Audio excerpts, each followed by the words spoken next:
Hello, everyone, and welcome to this presentation on the climate impacts of food. I'm delighted to be with you here today. My name is Joanna Salinas, and I am the Outreach Coordinator for the Waukesha County Green Team.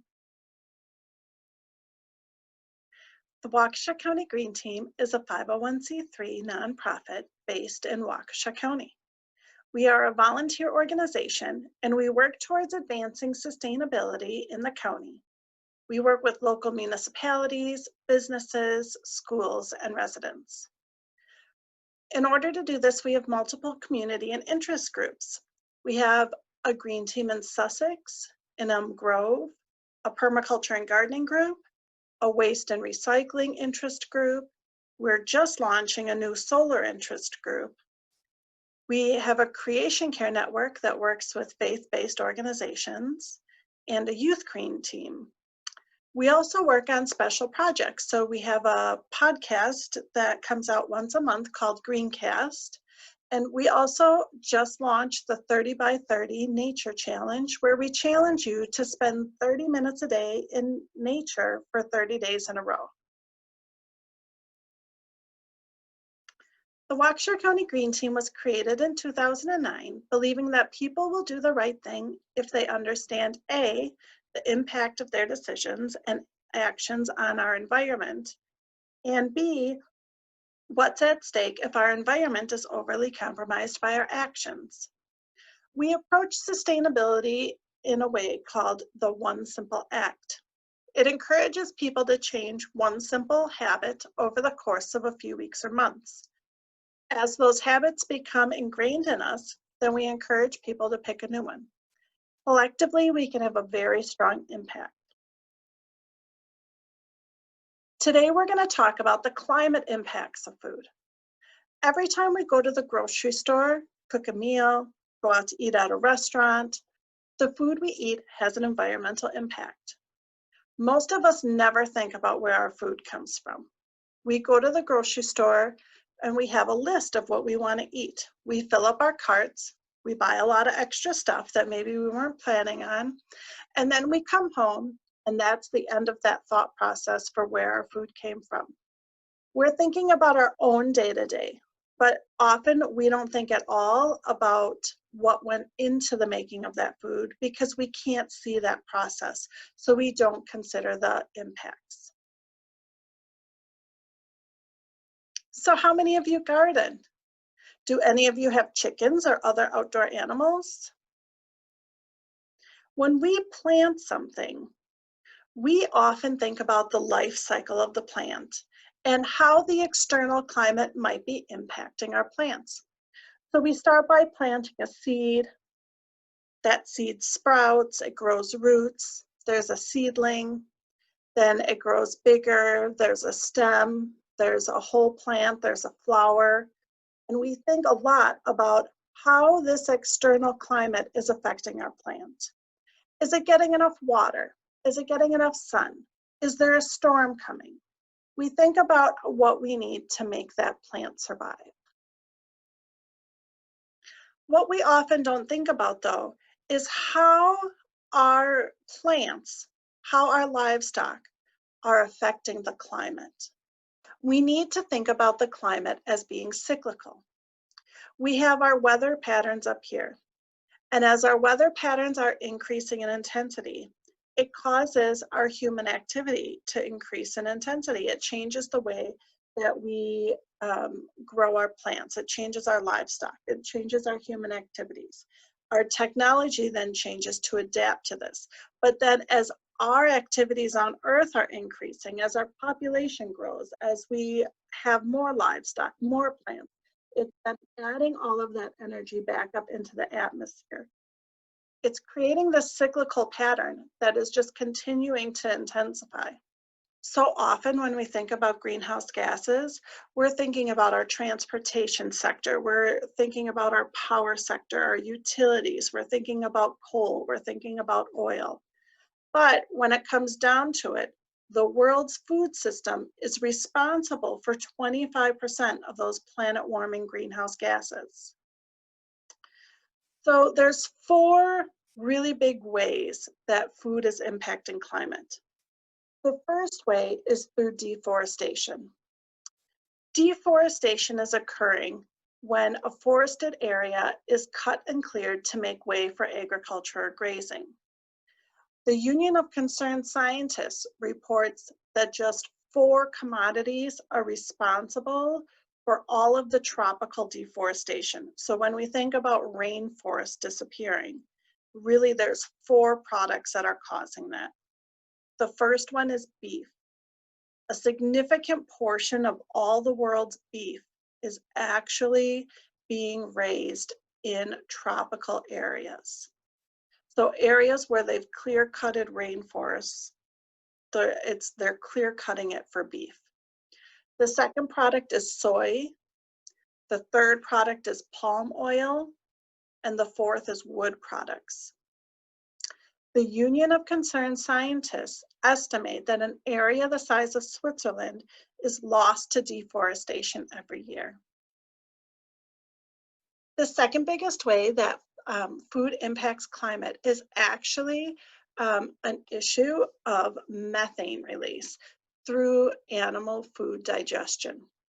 Lots of us have heard jokes before that cows are killing the planet, cow farts, cow burps are destroying things. And actually, cows release a significant amount of methane every day. Methane is a greenhouse gas that is significantly more potent than other greenhouse gases. So as a cow eats its feed during the day, the nutrients for its energy and to produce milk, in the process of digesting that, it creates methane that then the cow has to release. A cow can emit 500 liters of methane every single day. And that, when you add that up per cow per day across the United States and then globally, it's a significant amount of methane being released. The third biggest way that food impacts climate is through manure and through rice paddies. Both of these are also big methane sources. And then finally, the fourth way that food impacts the climate is through fossil fuels for farm equipment, in processing, and in shipping. Fossil fuels are used to operate farm machinery, make fertilizer, and ship food all around the globe, all of which generate emissions. So when we think about food and its individual carbon footprint, certain foods have a significantly larger footprint than other foods. Livestock, so any animals that are raised for food consumption, accounts for 14.5% of all greenhouse gas emissions. Think about that. The livestock that we are raising and eating emits as much greenhouse gas emissions as all of the cars, planes, and ships that are in operation today. Here we're going to look at some basic protein sources for all of us. All of us need a certain amount of protein every single day. If we're getting 50 grams of protein from one of these sources, this is its greenhouse gas footprint. Beef is certainly the largest contributor. Some of that is from our second reason below, and that they emit methane in their operation. But we have to also consider that a cow consumes a large amount of food on a daily basis and a yearly basis. And all of that growing of all of that food also contributes to its carbon footprint. Second is lamb, then farmed crustaceans. And then we look at cheese being there because cheese is again coming from the cow. We look at pork, farmed fish, poultry, eggs, tofu, beans, and then nuts. So what we can do is think about what simple swaps we can make in our daily life, in our daily diet. So instead of maybe eating beef for every single meal or a couple times that week, we might say, you know what, today I'm going to have chicken, or maybe I'm gonna make my stir fry with tofu instead of with pork today. And so it's really looking and shopping lower on this footprint. All right, so when we look at what we can do, eat lower on that list. And so an easy way to think about eating less meat is think of meat as a condiment or a side instead of a main course. Steak and potatoes, let's think of that as an example for a minute. That's a pretty stereotypical American meal. Instead of thinking about having a giant steak and potatoes on the side, instead flip it around. You could have baked potatoes as your main meal, and then think about using meat as the condiment or a topping on that potato instead. So maybe instead of having a steak with it, you'll have some bacon on top or some ham on that potato, but the potato is the main thing on your plate.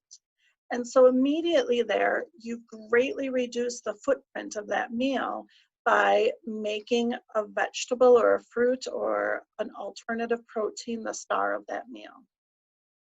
Another thing we can do is eat local. There's not a ton of evidence that a large amount of greenhouse gas emissions comes from transportation. However, there are some extremely good reasons why we should eat local. The first is that we are supporting our local economy. When we are supporting our local economy and our decisions are made locally, we're able to control the narrative of what's happening in our own communities. So if in a community, it is very important to that community that the food is grown in a sustainable manner, that the food is grown organically, or that certain agricultural practices are in place, the local economy can really dictate those. Secondly, local food travels less. So while there may not be a ton of emissions involved in that transportation piece of getting food from one place to another, there are some emissions. So locally food traveling less means that we're able to cut those emissions. And then third, you can really research the farming practices that are important to you. Grass-fed beef, we know, has a lower footprint than factory farm raised livestock. So if you're able to find a local farmer and you can buy directly from that farmer, you're able to know that his livestock are able to grass feed for 70% of the day, or you're able to ask those questions directly to the farmer, then you're really helping to support the reduction of those greenhouse gas emissions. Another thing we can do is to garden. There's no food miles involved at all. You know your own gardening practices. You can research permaculture and different agricultural practices and grow food in a way that reduces its carbon footprint. Also, when you garden, you're going to eat more fruits and vegetables then, right? You're going to want to eat what you've grown, and you're going to be able to monitor your food itself. So even if we're not talking about carbon footprint, we could be talking about chemical usages, we could be talking about a water footprint, and if we're able to reduce those own things in our own backyards, then we know that we are being more environmentally friendly. Something else we can do is simply to make simple swaps. That can be the type of milk you buy, the type of vegetables you buy, types of proteins. I have some examples on these next slides. So let's look at milk. Milk has a higher environmental impact, and we're talking about cow's milk, than its vegan substitutes. So this is a great chart that compares carbon emissions to land use to water use. If we look at cow's milk, it's pretty high across the board. If we look at milk substitutes, rice milk is still up there. While rice does not take a whole lot of land to grow, it does use a significant amount of water, and it still has a bit of a footprint. Soy milk is a little bit less. Then you have oat milk and almond milk. Word about almond milk. Almond milk in this has the lowest carbon footprint. However, if you look over at its water use, almond milk takes an exceptional amount of water to grow. And most almonds in the United States are grown in California. And while California is recovering from its drought, we need to think about where we're growing things and the water that's available in those areas.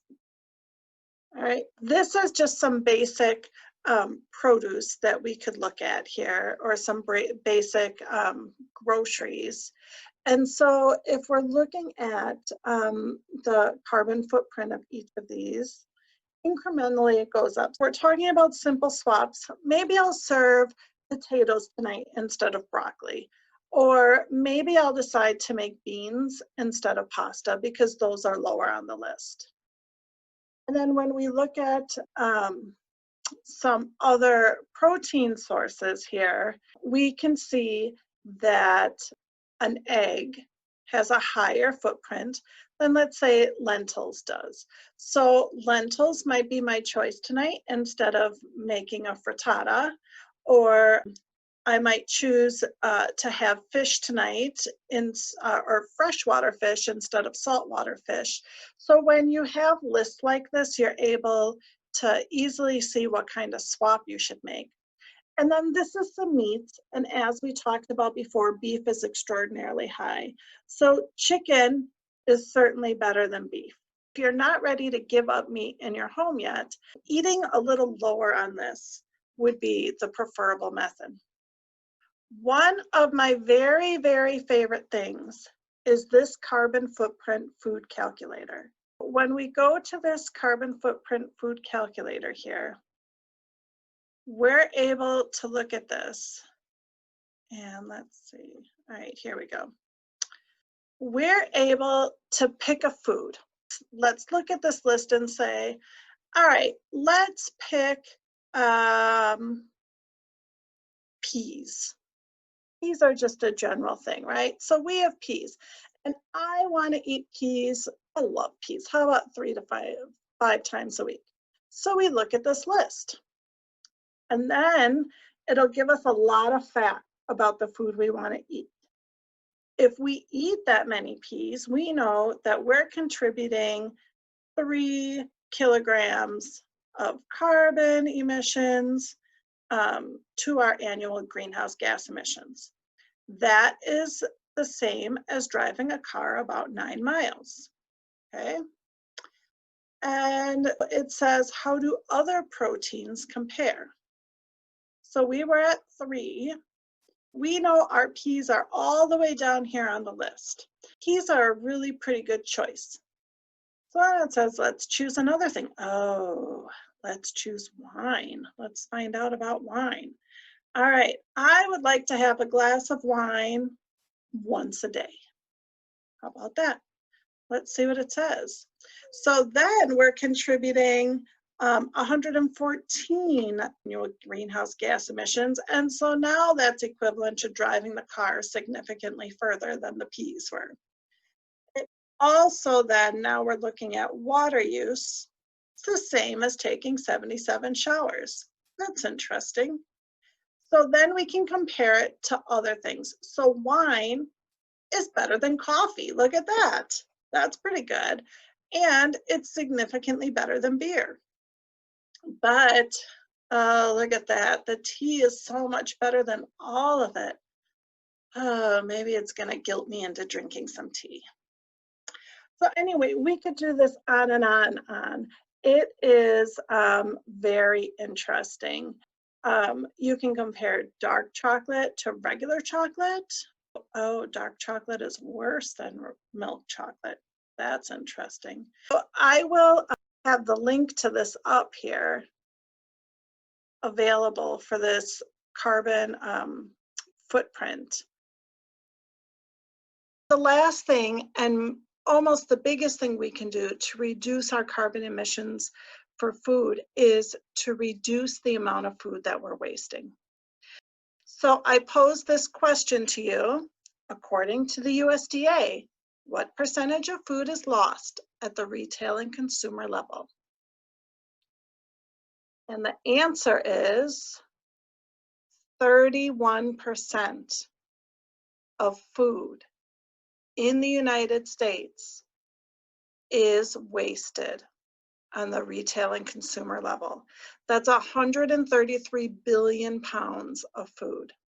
So when we think about the massive amount of resources that just went into the production of all of that food, and that food includes our produce, it is processed food, it is the livestock and the animals that we just raised. When we think about 31% of that being thrown away, that could have a massive impact on reducing our carbon footprint.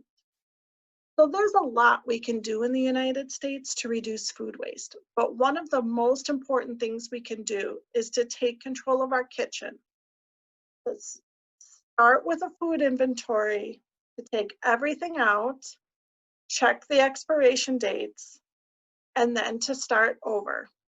You could group your food into meals and plan out your meals for the week, but most important is to create a shopping list for what you need for that week. And then when you go to the store, you stick to that list. Meal planning and stopping the impulse buying and knowing what's in your kitchen is the most important thing we can do to reduce the amount of food that we personally are wasting.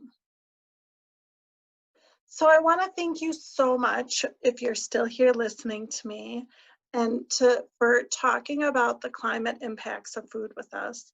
We've just barely dug into this topic, but it's a great place to start, and there's certainly some things we can do, one simple steps at a time, to make a difference. When we think about our entire presentation so far, I want you to think of one thing that we touched on today that you could try for the next few weeks.